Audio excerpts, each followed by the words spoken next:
Hey everyone, welcome back to the Popanimecomics Lounge, where I have with me professional wrestler Josh Briggs, who has wrestled for Chaotic Wrestling, Evolve, Beyond Wrestling, Northeast Wrestling, and World Wrestling Network, to name a few, which is sort of Evolve. So thank you for being on the podcast. Yeah, thanks for having me. Now, I am super stoked, and we have to give a shout out to Anthony Green, who made this happen. So thank you, Anthony Green, for starters. And I am very curious, as you've been wrestling for about 3.5 years, 4 years up to this point, how did you initially get involved in wrestling? Yeah, long story short, I played college football at the University of Massachusetts out here. It's a Division I school. It's the top of the line as far as football goes. But football ran its course. I had an option to pursue the NFL, nothing like extremely major. And I was kind of worn out on football. So I chose to start training. So the day after I graduated, I went home to Arizona and was spending a month with my family. The day I got off the plane to come back to Massachusetts, I started training for professional wrestling. It's a long couple dips and dodges and dives happened along the way, but it was a kind of unique thing that kind of fell into my lap.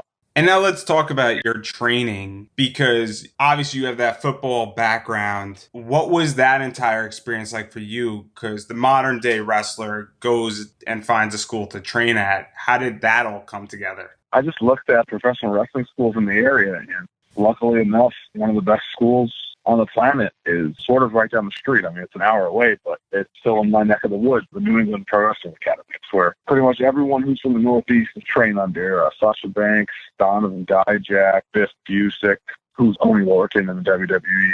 Flip Gordon, me and AG are trained by them. It's got a hefty list of people, but as far as training goes, I was in extremely good shape from football. I've always been really competitive just because of my athletic background. So getting right into training, I kind of picked everything up really fast, and I didn't let myself leave until I had something correct. And my body was really used to getting beat down from football, so pro wrestling was just another day in the office, realistically. And to talk a little bit even more about your training, you were trained by Brian Fury, who was the head trainer at New England Pro Wrestling Academy, as well as Mike Hollow. What was this like, working with both of these guys, and how was your training broken up between the physical aspects of wrestling and the psychological aspects of wrestling? So for my first 6 months of wrestling, I was trained by Mike Hollow. He gave me all of the basics. He's one of the best beginners coaches on the planet. He had a hand in training Triple H. Matt Bloom, who was the head trainer down at NXT China, he took over for Killer Kowalski once Kowalski passed away. But he taught me all the basics, and that's probably the most important thing to learn in wrestling, and to learn it fast from him was awesome. But there was a lot of things that I got to spend time talking with him, pick his brain, because most of the training was just one-on-one. And sometimes talking about wrestling and talking about lessons that you've learned in wrestling and around wrestling is more important than getting in the ring and bumping. After that, I kind of picked up everything that Mike Hollow had to offer. He sent me down to Brian. Brian was a breath of fresh air. Brian was an independent wrestler. He knew how to wrestle indie style, and he taught me how to put a match together and everything important. Basically, who I am as a wrestler is a product of Brian Fury. Who Josh Briggs is as a whole, who I am as a character. Most of my moveset is based on things that me and Brian talked about, or things that Brian used to do. Psychology of wrestling is something that he was really big on. And once I got to Brian, he kind of unlocked a different type of wrestler in me, and I really started picking it up extremely fast at that point. And we're going to talk about some of your matches, and I think that's going to play out, or you're going to describe that. But I'm also curious, because you've only been wrestling for about 4 years at this point, what is the biggest piece of advice that you got from both of these guys that you still use today? Because you are very new in the wrestling world. There's so many pieces of advice, and it's so tough to answer that question because something I can't really pinpoint. But I guess off the top of my head, probably the most important thing that was ever talked about was between me and Brian, and it was that I had to wrestle as many places and as much as possible early on so that I could have bad matches and I can wrestle bad people. You don't really understand why until you do it. And after you wrestle a couple of bad people, you get really down on yourself. And then after you get down on yourself, you kind of learn to pick yourself back up and understand that wrestling is kind of a numbers game of failure. Once you fail, you can learn to get better. I think maybe not the best piece of advice, but the one that's sticking out in my mind right now is just wrestle as often as possible and wrestle as many people as possible. And now I want to change gears. And I think this is the perfect place to change gears because you've had a lot of matches and your career really has gone from 0 to 60 in a snap of a finger. And 2016, you only had one match, and that was against Brick Mastone. You're probably looking at my cage side thing. I mean, there's plenty more matches. I can give you a modified rundown of my career better than cage side can. I had 16 matches in 2016. So you've had 16 matches in 2016, and I'm going on cage side / cage match, and I'm not fully aware of them, but obviously this was the beginning of your career. What were those matches like? Because you were wrestling a lot of guys in the New England area. It was fun. I was portraying a different character than Josh Briggs. At the end of the year was when Josh Briggs came about. I was doing a whole different thing, but at that time it was really new and fun. I never really got nervous. That's something that a lot of people are surprised about, but from my football background, I've played in front of probably more people than I'll ever wrestle in front of. Just the sheer number of places that I played football in front of that had 150,000 people in the seats and on CBS or NBC or ESPN. It's pretty tough to get rattled when you go from that to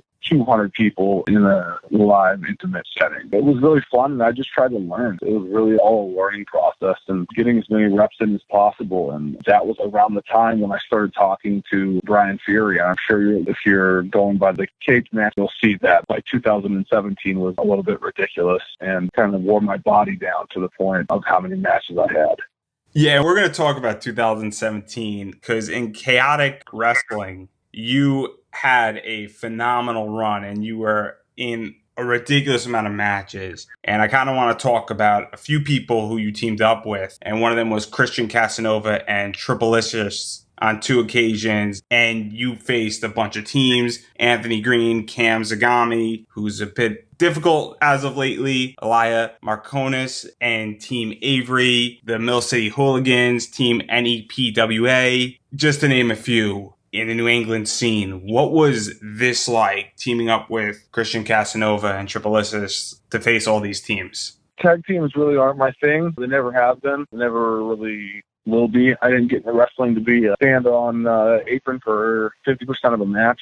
To me, honestly, it was more frustrating than anything. I don't like being in a tag team, and it's not where I shine. It's not where my charisma comes out. It's cheating the fans if you have me in a tag team match, I believe. So there's a plus side to every negative, and I think that me being in those matches so early on, I got to learn how to be a tag team wrestler, and I guess maybe because I don't do it as much, it's a lot more difficult than being a single wrestler. There's more people that you have to worry about in just the way that I am. Is I worry about everything. I am in control of what happens in every match, and that's just the way I like to have it done. It was a nice little learning experience and a good thing to get under my belt, but I wasn't in love with it. And the reason why I bring up Christian Casanova is that following these matches, you were very quickly elevated into the Chaotic Wrestling New England title picture, which is pretty much, for those who are unaware of Chaotic Wrestling, it's kind of the intercontinental belt that WWE has to some degree. And one of your first opponents was Christian Casanova for that belt. What was it like going up against him, considering that you worked with him on the same side before? It was a long time coming. There's a lot of storylines that built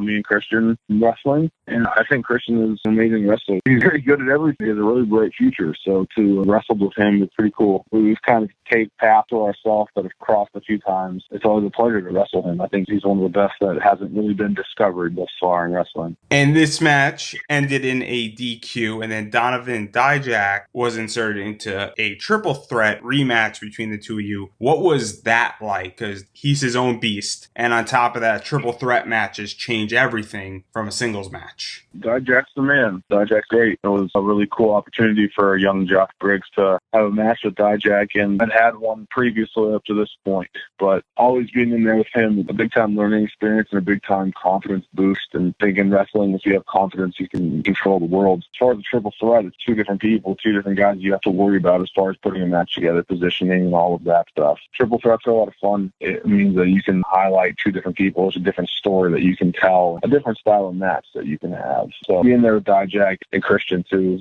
three very creative people, very passionate people about professional wrestling. That was one of my favorite matches from that year. And things happen in wrestling that are unforeseen. Events happen, twists and turns happen, and this title became vacated. And a tournament was set up where you faced Adam Booker, Chase Del Montaigne, JT Dunn, all in one night to win the title. And we talk about confidence boosters. What was it like for you not to beat only one guy, but to beat three opponents to win what I think is your first title?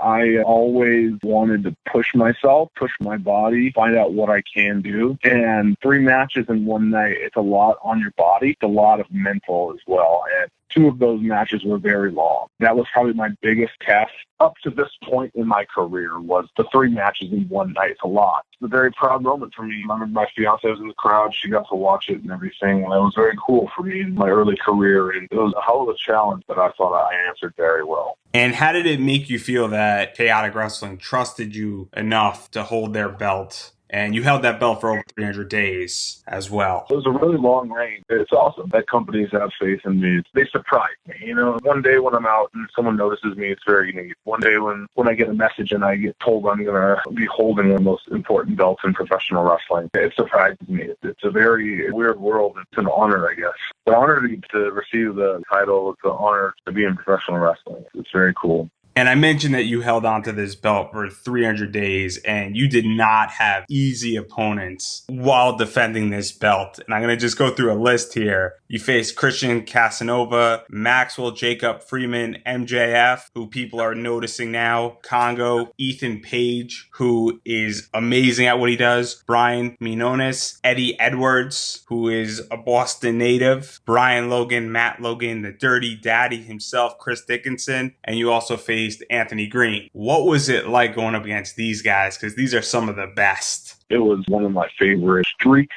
of my career. I thought every time I was on a show that I had to tear the house down, and it didn't matter who I was in there with, but I got lucky enough to be the match on the card that was supposed to tear the house down. Chaotic gave me all of those professional wrestlers to wrestle. The fact that they wanted me to wrestle with them was awesome. Those are all some of the best wrestlers on the planet, and wrestling them was a great opportunity for me to learn, a great opportunity for me to build confidence, a great opportunity to make a name for myself. Without those matches, I wouldn't be where I'm at. Those were the first real big matches for me. The way I view it is that you almost brought prestige to the title with some of these matches. Do you feel that you brought that prestige to the title and sort of made it something so that eventually when you did drop it to Anthony Green, it actually meant something? Yeah, it's always my goal when I have a championship to elevate the title. In my opinion, and I think pretty much everyone else's opinion, it was the most important thing of the show. There was no storyline about it. It was just, I know that this match, this New England title, is going to have the best match on the show. So whatever the match is, Josh is going to be in there, and he's going to try and kill himself and his opponent to have a good match. I think that registered with everyone who ever bought a ticket while I was champion. I think that registered with the company, with the locker room. As far as how I performed, I'm very, very happy with all of that. And I did just mention 2 names and 2 wrestlers. We just briefly spoke about Anthony Green, as I would like to continue to speak about Anthony Green because the 2 of you are friends, and we're going slightly out of order here. But how did that friendship form, and what is it like to continuously wrestle against him and with him and be involved with him, and you dropped the title to him and it meant something? So what is that like, and how did that form? I don't exactly know how it formed. You know what, actually, let me just give you the timeline. Maybe it'll jog my memory while I'm talking about it. So along my really early training when I was with Mike Hollow, Anthony Green came to the school and he needed something filmed because he was trying to get into what was then called TNA, and he wanted to do this hokey gimmick. So he came in, and I was working on a transitional move, and I was having like a quick thought. It wasn't perfect yet, and I was just drilling it into my head. Anthony Green rolls into the ring, and he does this thing that I was trying to do. He doesn't explain how to do it. He just did it, and then crotch chopped and said something very abrasive. At that point in my mind, I was like, this is the guy who I'm supposed to hate for the rest of my life. So some time goes by. In my head, I'm like, I hate this Anthony Green guy. I just don't like him. So I get started training with Brian Fury, and AG's at the school a bunch, and we build a camaraderie. You know, one day after training, I think he asked if I wanted to go to Denny's, I believe. And we sat down and we talked and we became buddies then. I think that was really it. But it started off very rocky just because of how he is as a person, a goofball. I just thought I was supposed to hate him. But now that I'm with him so often, there's been times where we've been together for weeks on end. He's my best friend. He's a groomsman in my wedding. And some of my most important memories in my entire life are with him and involve him. He's part of my family. He's one of my best friends. And one of what I view as a fan, one of the most important memories, and correct me if I'm wrong, is the two of you were on the WWE Network for Evolve's 10th anniversary show, which was dubbed a future match. That's one of those memories, and to be in the ring with him, you know, I'm one of the top guys in Evolve, and I had my choice of who to wrestle, and I chose AG. I just knew that the match was going to be awesome. I didn't really want to wrestle anyone else. It was a pretty important day for me, and it was even more important for him. I knew he would work hard. He wouldn't let me down, and I wouldn't let him down no matter what. And to be in there with my best friend was just the cherry on top of one of the most memorable days of my entire life. And the emotions and the feelings and everything that happened afterwards are documented on the Evolve's Twitter and all the Instagram and all of that. I don't cry too often. Just all the emotions hit me at one time of how important and how good the match was and just how special it was to be there and to be there with him in that moment. So I could talk for the rest of my life about it. It was a very special moment to me, very near and dear to my heart. And as much as I want to continue to talk about AG, because he was on the podcast, for those who want to hear what he has to say, he says very nice things about you too. So no worries there. Please don't hurt me. But the other person I want to talk about, and this is a bit more contentious, and I think you know who I'm going to say, but it's MJF. As the two of you have gone back and forth, and there was an incident at American Rana, which can be watched on IWTV. They have a phone app now, so if you want to download a phone app and watch American Rana and all the Beyond Uncharted Territory episodes on your phone at your leisure. It's coming back in October, everybody. So how did this rivalry start, and is it going to be resolved with everything that happened at American Rana? As far as it being resolved, I think that's the plan. We're the only match announced for September 22nd Beyond Wrestling show. It's a really important match for Beyond as far as the storyline goes. So, you know, Matt started about a year before me. He exploded, and I kind of had the same pathway of upward trajectory around similar time when he did. And I think that was just a local match that everyone wanted. We got two guys in the Northeast that are new, young. Let's lock them down for our company for a while, and let's have them wrestle. Besides Anthony Green, there's probably not many people that I've had more matches with than Max. They're all some of my favorite matches. I think Max is the man. He's an awesome professional wrestler. I guess that's how it all happened. Hey, we got a big guy that's starting to gain some popularity, and we got this young, handsome, charismatic asshole who is starting to gain some popularity. Let's throw him in there and see what happens. I guess everyone ever booked it. The first time it happened was at a Beyond studio taping, and that's how I got my job with Beyond, was having that match and having it be so good. I'm now one of the owner of Beyond's trusty assistants. I guess it's all written in stone. And what is that like for you, though, to get to wrestle somebody who then explodes out of nowhere, and he is going to AEW? So what is that like? It doesn't matter to me. I've wrestled a lot more people that are a lot more important than Max, done a lot more things. Max is Max. I've known him forever. Just because he's going to a company doesn't mean nothing to me. Maybe it means something to other people, but he's just my buddy, just my friend that I've known for a while. Slept on my floor, spent the night in my house. Just normal Max to me. It's awesome for his success, and I'm extremely proud of him. I know how hard he works and how much he cares and his whole story. But him going to a company, it's the same thing if you asked him how would he feel if I was going to the WWE. I'm just Josh to him. We're just buddies.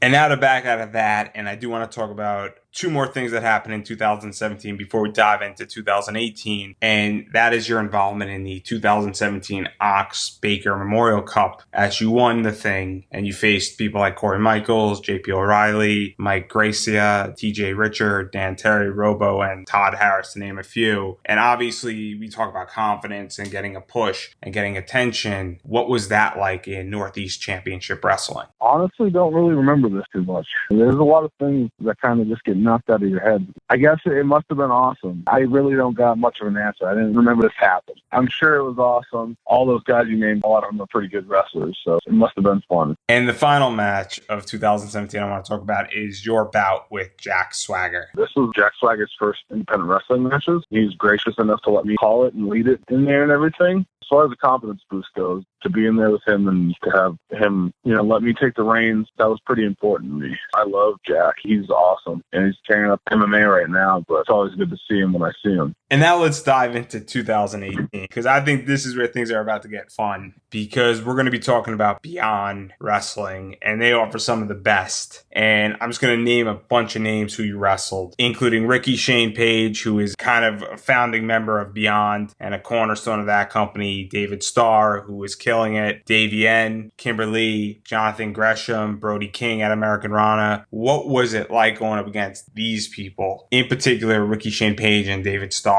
Because those guys are amazing. I'm extremely lucky to have ever gained the trust of Drew Cordero, the owner of Beyond Wrestling. I would not be the wrestler person. I would not be in a position I am without him and his trust and his love and his friendship. For him to give me so many big matches, basically 2018, after I had that match with Keith Lee on New Year's 2017, Heavy Light the Crown, he basically just said, who do you want to wrestle, and we'll make it happen. And that's basically what 2018 was for me. It was just the who's who on the indies wrestling me. There were so many matches. Beyond was running 2 to 3 times a month at this point, and I just got so good so fast because of all of the talent that Drew brought into wrestling. If you work with the best on the planet at something, you're just going to start getting better. And that's how it was for Beyond every single show. And we're going to continue to talk about this because obviously DJZ was in there, Matt Riddle, Martin Stone, and Walter, and all those guys were in Evolve or were coming into Evolve or were in NXT and were working both shows, and they were brought in as well to some degree. So again, we talk about the best. What was it like going up against them too? The same thing, man. It's just some real intense battles. Walter specifically stands out as one of the turning points of my wrestling career. He was so good, man. So real.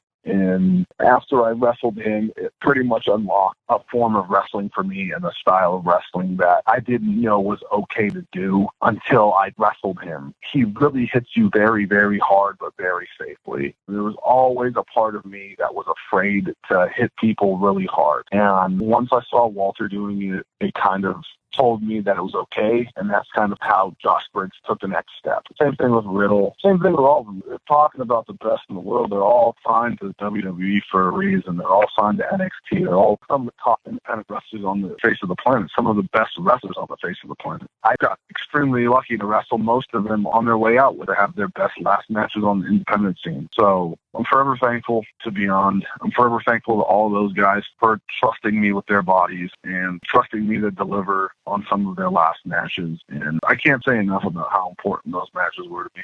And some of these guys might have prepared you for your last match of this year that I want to talk about and Beyond, which was against Nick Gage. And this was a fans bring the weapons match. So this is a whole different ball game on what those matches were, because this is a war, how I would describe it. So what was that like? I hold that match in very high regard. It has a very special place in my heart. It was my first time doing a death match, and it was my first time wrestling Nick. It was just very, very fun. I can't describe it any other way than fun. I was always one of those people who loved deathmatch wrestling, and I always thought there was a very big place for it in professional wrestling. So I just never really understood why people would do it. And then I did it, and then it started making sense to me. It was extremely, extremely fun to do. There's a different story that you can tell. That's basically what we do as professional wrestlers. We tell stories. And every once in a while, be able to tell a different story of actual life and actual death, that's just something that's so neat and unique to only that style of wrestling.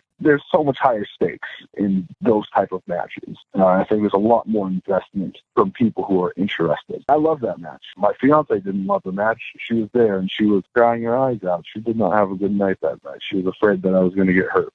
I want to talk about that. That's so interesting to me. So how do you prepare for a match like that? How do you prepare physically and mentally and make sure that you are as safe as you can be in one of those matches? I mean, you don't really get to train to be safe in those matches. It's different with the fans bring the weapons match because you don't really get to look at the weapons too much beforehand. So they put like glass shards and, syringes and stuff into what they brought. In the past, there's been people who've been just expelled from Beyond for doing that. Someone tried to sneak glass light bulbs into something. It's extremely disappointing that fans would actually try and do that and harm wrestlers unknowingly. There are techniques that you learn on how to and where to hit, where to fall, but that just comes with basic wrestling training. Everything else is kind of just you swing and hope for the best. In that sense, a little nerve-wracking, but I knew I was in there with one of the best on the planet. God forbid anything went wrong. I'm sure that Nick would have known what to do. It was basically like wrestling John Cena in there. I was not worried at all. I was very comfortable. It was just a match to me. The second that I was just having so much fun. It's just such a different feel, such a different energy. You have to get yourself in a different type of mindset to have those type of matches. And I want to leave that there because fans should go find that match and watch it because it really is a wonderful match to see. Except if you're faint at heart, you might want to skip it. But I do want to talk about Evolve/World Wrestling Network as they are the same. You are signed to World Wrestling Network. And I don't want to get into too much of the contract stuff, but I am very curious. Evolve is one of the few companies/promotions that work with WWE. What was that like when you became a part of them, knowing that they work closely with WWE, that they have stars from NXT who come in and wrestle on their shows, that you get to wrestle NXT superstars or people who are just starting to get there or are going to be there in the next few months? When I signed my contract with Evolve, none of that was happening. I've been with Evolve for a little over a year now, and that stuff started happening about 7-8 months ago. So there was times where it was just Biddle, who was still on Independence. You could see basically anywhere, and Shane Strickland. If we're lucky enough, we get Walter and Darby and Austin. It was my first opportunity to sign a contract, and I have rules in my mind, and I won't go through all of them because a lot of them are very personal, but my first rule in wrestling as far as the contract goes was sign the first one so that you can build popularity. And that's what I did. I got my first contract offer. Didn't really matter where it was. It just so happened to be probably one of the best places that could offer me a contract at the time. And, it did just what I wanted it to. I wanted to wrestle for Evolve, and I wanted to build popularity. So I wrestled for Evolve, and I built popularity. We were just wrestling. We were just trying to have good matches, trying to set the world on fire as far as independent wrestling goes. And then we were just all so lucky and blessed that Gabe was able to work so hard and earn the trust of Triple H to get a couple of the guys to come down from NXT. Ever since then, it's been a whole different ballgame. Just humongous crowds of people who are just there to see just the best wrestling on the planet. We're there to see an Evolved wrestler, an independent wrestler, wrestle a NXT superstar. It's so unique. It's so unique to anything else that's happening on independent wrestling. And I want to jump to 2019 to talk about that because you've wrestled a bunch of people in NXT, such as Cassius Ohno, also known as Chris Hero. You've been in a match with Johnny Gargano on a few occasions. So what is that like for you, getting to wrestle some of the best in NXT, people who have held belts, people who have been top on the indie, who are now in WWE or NXT system, and you're there and you're killing it? What does that do for you as a confidence booster? That's really it, man. It's always going to come back to confidence. I had a conversation with Tommaso Ciampa about how he switched over to the next level and how he became who he was. And it was confidence. That was his answer. It was confidence. Confidence is the biggest thing in professional wrestling. To have a confidence boost, it's very important. So I wrestled so many good guys along my career. And to wrestle Chris Hero was a dream match. It was built as my dream match. There was a storyline behind it. It was one of my first matches coming back from injury. I think it was my second match coming back from my horrific injury. And it was such an important match for me. It wasn't the fact that he was in NXT, because that doesn't matter to me. He's just a wrestler.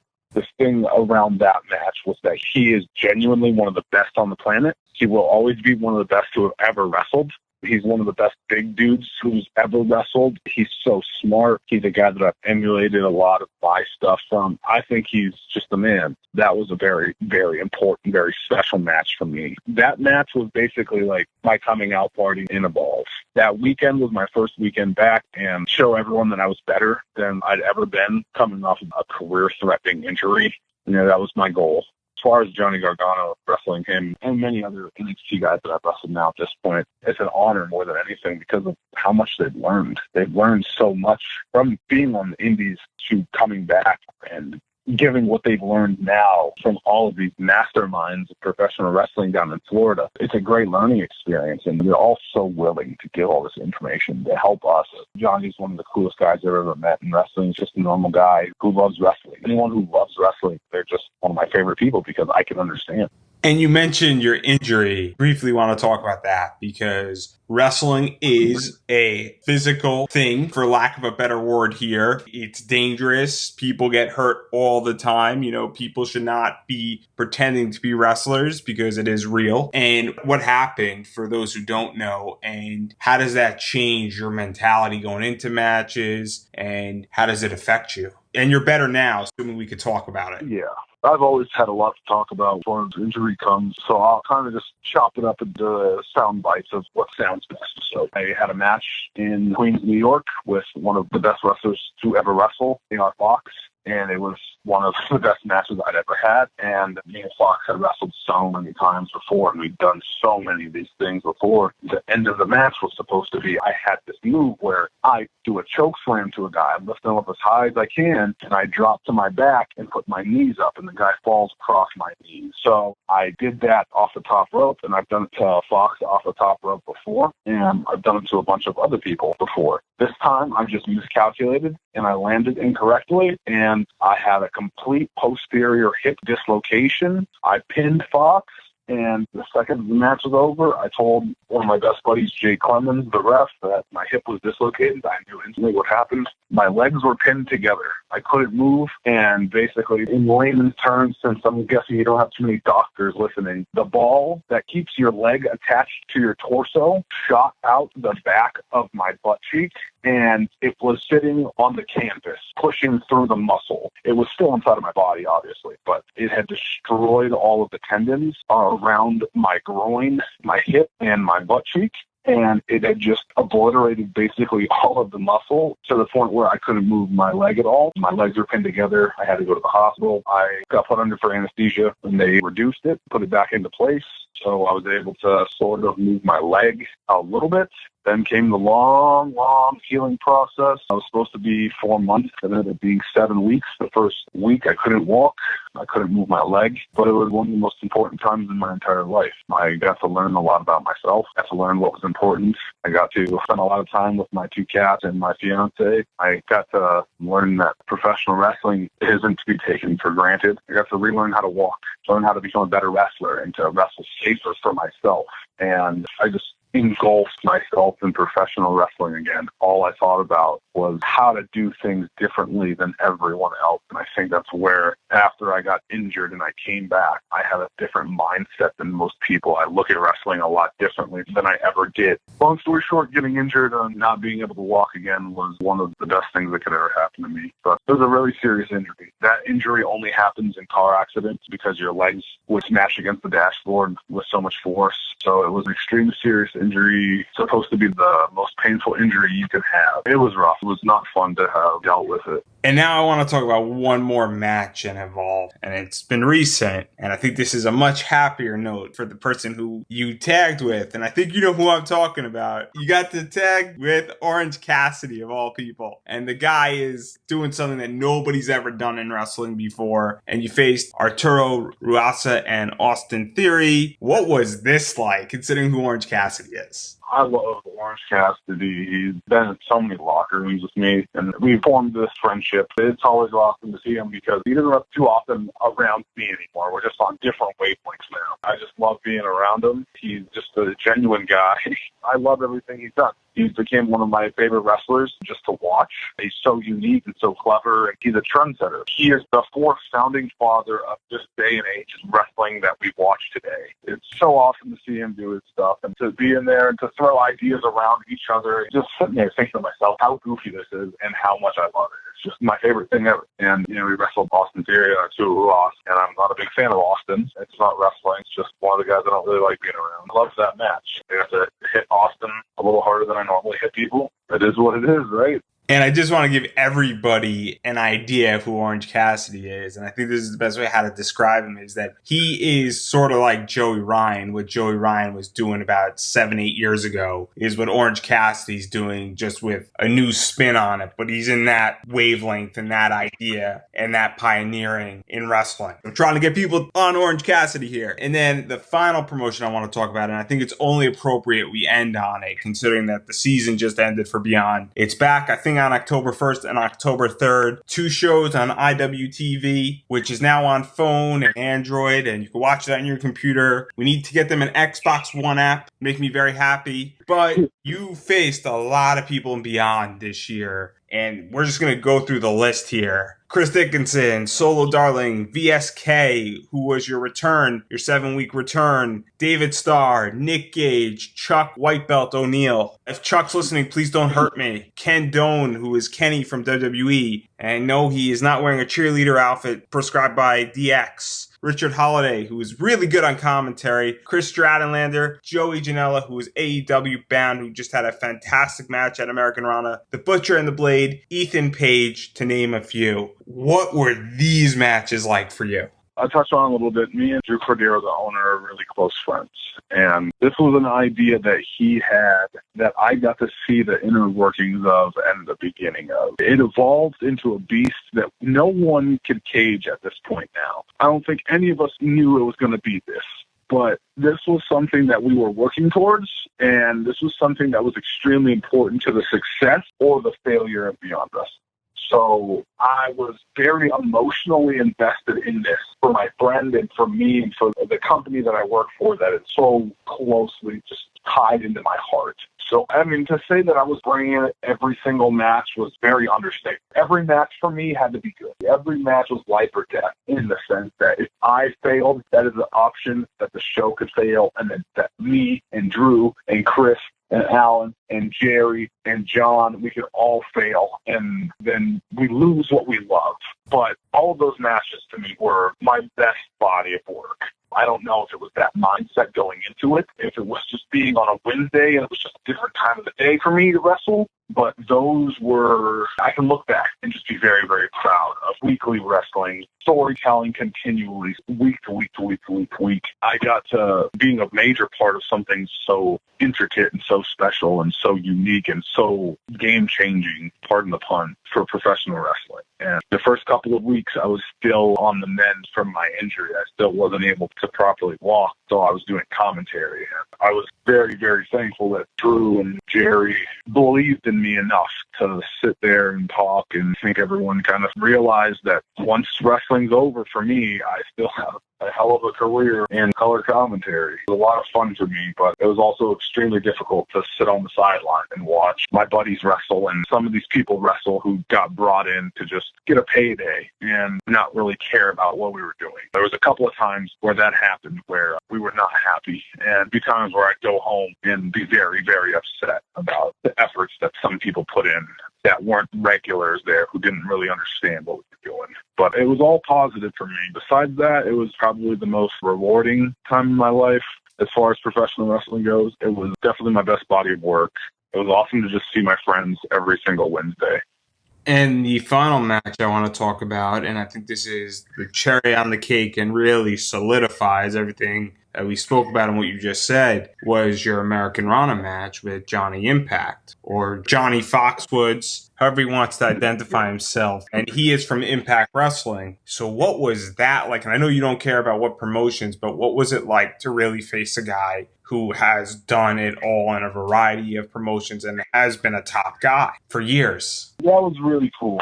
I don't know exactly how to put it other than I really admired John for everything he did in his wrestling career and for how he's just been the top guy forever, man. Just been like the must-see dude. It really fit into the whole storyline. An unintentional great segue of me complaining about these people who come in and get paydays and don't really care about what we're doing. You know, it doesn't really matter to them. And that was kind of the storyline that was built around this match. And John was pretty much the exact opposite of a guy who comes in and cares about a payday. He busted his ass. He wanted to do every single thing that I wanted to do. We worked extremely well together. I fell in love with him as a person. He's an awesome, awesome guy. I've crossed paths with him a few times in wrestling, but, you know, I get to know him a little bit and really get to kind of pick his brain a little bit and have one of my favorite matches, you know. I got to learn from a guy who, like you said, done it all, man, but he's been around for so long and just stayed so unique and so in demand. And I think that's the perfect place to end. But before we go, I am curious, and I know we're missing a lot of matches and skipping a lot of stuff, but you've been wrestling for about 3 to 4 years at this point. What advice do you have for people who want to get into wrestling? Probably the best piece of advice. Go to the gym, be athletic, and try your hardest. People who aren't that good, who try hard, succeed a lot more than people who are good that don't try that hard. And your body's going to break down so much faster if you don't go to the gym. If you don't have some form of athleticism, it's going to be extremely hard. There's people who've done it, but it's going to be extremely, extremely hard. And most normal civilians who have not done some type of sport or some type of something to push their body and push their mind, it's going to be very hard to stick through. So go to the gym, be athletic, and try hard. And then finally, I would like to give you an opportunity to promote yourself. Do you have a Twitter, Facebook page, Instagram, merchandise? Yeah, you can just find me on the Josh Briggs on Instagram and Twitter. And if you want to follow me as a friend on Facebook, it's kind of a waste of your time, but it's Josh Briggs. I don't post anything on Facebook, really. But just Josh Briggs. I don't really care about merch too much. Come to a wrestling show and buy something from me. Or if you really see a shirt that I'm promoting, message me on one of those forums. I don't really do the pro wrestling tees or any of that stuff. I don't like their whole fine line details in their stuff. So if you want something, message me. If you want to say hi to me, you can just shoot me a message or a tweet or whatever the hell. As always, thank you for listening to this week's episode of the podcast, and we can be found on iTunes, SoundCloud, and Stitch Radio, and anywhere else where you listen to your podcasts. And while you wait for next week's episode, you can definitely check us out at popanimecomics.com for articles relating to anime, comics, and pop culture, as well as give us a follow on Twitter at popanimecomics, like our Facebook page, Pop Anime Comics. You can also buy my shirt on Pro Wrestling Tees. Just type in Pop Anime Comics and you can find it. It's an elf holding a steel chair, and she tends to get violent when people don't buy my shirt, so she doesn't want to have to come to your house and hit you with it, so please buy it. And until next week, everybody, have a wonderful week.